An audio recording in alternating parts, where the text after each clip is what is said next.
வாசிப்பவர் செல்வம். ஓசூர் அருகே மாபெரும் எருது விடும் விழா. 500க்கும் மேற்பட்ட காளைகள் கூட்டத்தில் சீறி பாய்ந்த காளைகளை அடக்கிய வீரர்கள்.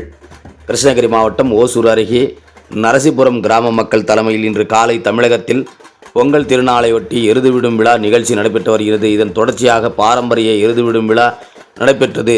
இந்த எருதாட்ட விழா அதிமுக கிருஷ்ணகிரி கிழக்கு மாவட்ட சூளகிரி மேற்கு ஒன்றிய பொருளாளர் டி நாராயணப்பா என்பவர் தலைமையில் நடைபெற்றது. இந்த பாரம்பரிய எருது விடும் விழாவில் ஓசூர், தேன்கனிக்கோட்டை, தளி, அஞ்சட்டி, கிளமங்கலம், ராயகோட்டை, உத்தனப்பள்ளி, பாகலூர், பேரிக்கை, சூளகிரி உள்ளிட்ட பல்வேறு பகுதிகளிலும் இருந்தும் அண்டை மாநிலங்களான கர்நாடகா, ஆந்திரா உள்ளிட்ட பல்வேறு மாநிலங்களிலிருந்து 500க்கும் மேற்பட்ட காளைகள் கொண்டு வரப்பட்டு வாடிவாசல் வழியாக அரசு மருத்துவர்கள் பரிசோதனை செய்யப்பட்டு வாடிவாசல் வழியாக அலங்கரிக்கப்பட்ட காளைகள் கொம்புகளில் வண்ண வண்ண தோரணங்கள் மற்றும் தடுக்குகளை கட்டப்பட்டு கூட்டத்தில் அவிழ்த்து விடப்பட்டனர்.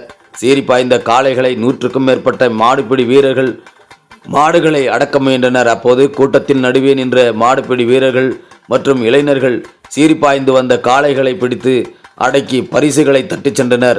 வீரத்தை நிலைநாட்டினார்கள். இந்த பாரம்பரிய எருதுவிடும் விழாவில் சூளகிரி, ஓசூர் மற்றும் அதனை சுற்றியுள்ள கிராம பகுதியில் அண்டை மாநிலங்களில் இருந்தும் 10,000க்கும் மேற்பட்டோர் கலந்து கொண்டனர். பாதுகாப்பு ஏற்பாடுகளை சூளகிரி காவல்துறையினர் செய்திருந்தார்கள்.